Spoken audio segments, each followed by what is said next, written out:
How children react depends on their age and their personality and trauma that they have seen and what kind of support that they are receiving. It can vary from reactions including shock and confusion to crying and clinginess, nightmares, trouble sleeping.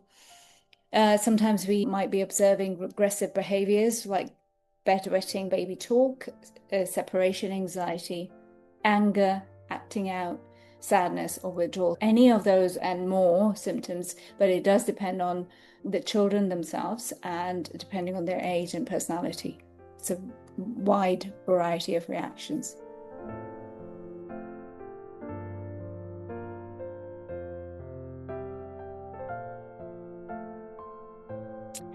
Using simple, honest, and age-appropriate language is the most straightforward and simple way of doing it. For example, a fire happened and it hurt our home, but we're safe now and we're together. Emphasis on the safety now and being together now. And there are people and helpers that are keeping us safe, for example, the firefighters. And it is very important to let them ask the questions and answer very calmly, which is going to be very difficult for a lot of people. The most important part is to be able to validate their feelings, giving them reassurance, and important is to be able to restore that there is some sense of stability and control within the chaos and crisis.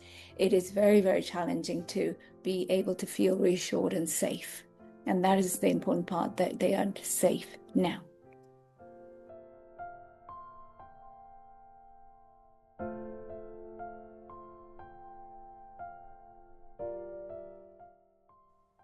Even in the temporary housing or living with relatives, it is important to keep the predictable routine, same bedtimes, meals, story times, whatever those routines are. And if there is the possibility of familiar things, toys, the music that they listen to, and being able to create a safe space where the child can relax with a safety figure, a primary caregiver, and somebody that they feel safe with. And being able to allow them to make small choices, that they are able to continue with the familiarity of their life, even in a different place. And routine, structure, predictability is a foundation of emotional safety, really, after trauma.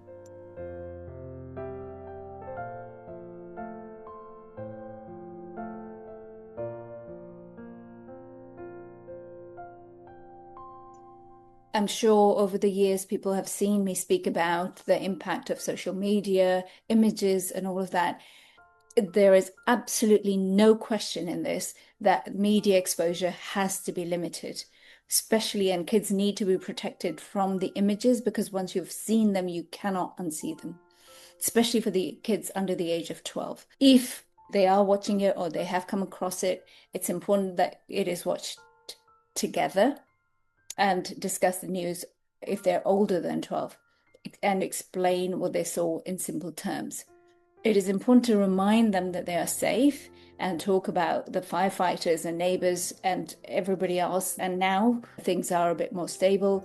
The worst of the fires have been calmed down. They need to know that things are okay. It's important for them to be able to talk about their worries, and kids need to know that it's okay to feel scared, but also that adults are there to keep them safe and secure. However, again, I can't emphasize this enough, that it is unnecessary to be exposed to those images as adults, let alone the kids, because once you see them, you can't unsee it. It's important to monitor this really, really carefully for your children.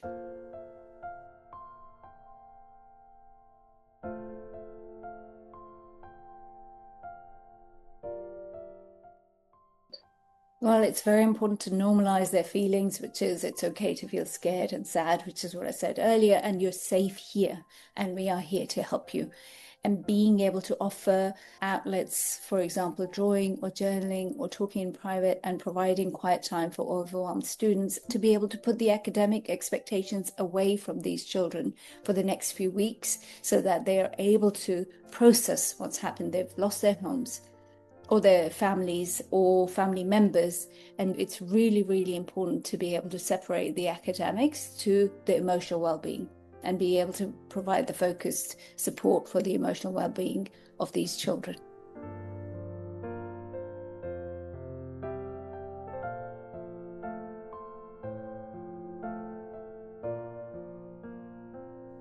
Oh, this one is a hard one because it takes time and it is really, really tough. It's important to remind yourself if you're going through this, which is completely normal to feel this way after such a tragedy, that it's okay to feel the relief and the sadness at the same time. It's normal, it's natural. You didn't choose this. What matters now is what you will do with this. And if people find it helpful to help others in small ways, volunteering or donating or just simply listening, it does help turning some of the guilt into meaningful action. Anything that helps with that process is helpful in healing with that. But this is a tough one. It's not easy.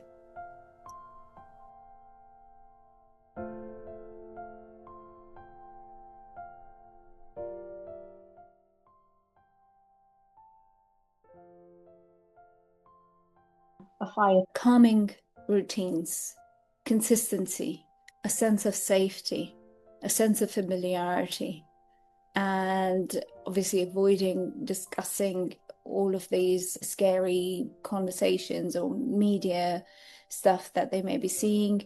If it is helpful for them to sleep near a safety figure, near a parent if needed, that's also perfectly fine.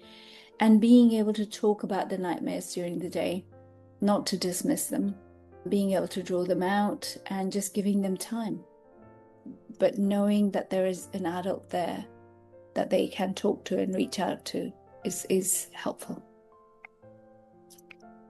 Just being able to listen and be present for your children, being able to name the emotion, what they're feeling, being able to validate that, giving them the space and time to be able to help them through, modeling calm behaviors yourself and being able to process that, and then using the calming strategies to be able to calm down your system, which is in hypervigilance or feeling the alert. You're on high alert that there's something bad that's about to happen. So being able to do the deep breathing, for example, taking in a deep breath through your nose and breathing out like you're blowing bubbles. If they're older, being able to do the four in, hold for 1, breathe out for 6, hold for 1.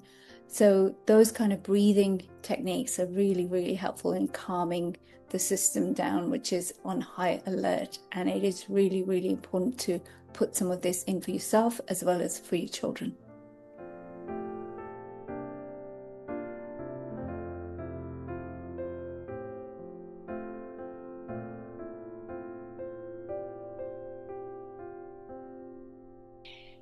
This is a really boring analogy, but it is really relevant here, and that's why I'm going to use it. It is being able to put on your mask, oxygen mask, before you go and help others. And this applies currently very much so, even though it is going to be difficult. It is important that adults put in some self-care for themselves so that they are present for their community and their children and everybody else that is dependent on them. Talking to a therapist or counselor usually helps, and there are places where this has been set up at the university. The counseling and psychologist teams are there, also the Samaritans, as well as a lot of organizations that are providing this. So being able to reach out to them, being able to have that sense of community, shared stories can help and heal. And using the mental health hotlines and local resources, which have been put into place as far as I'm aware, and be able to reach out to them and access them.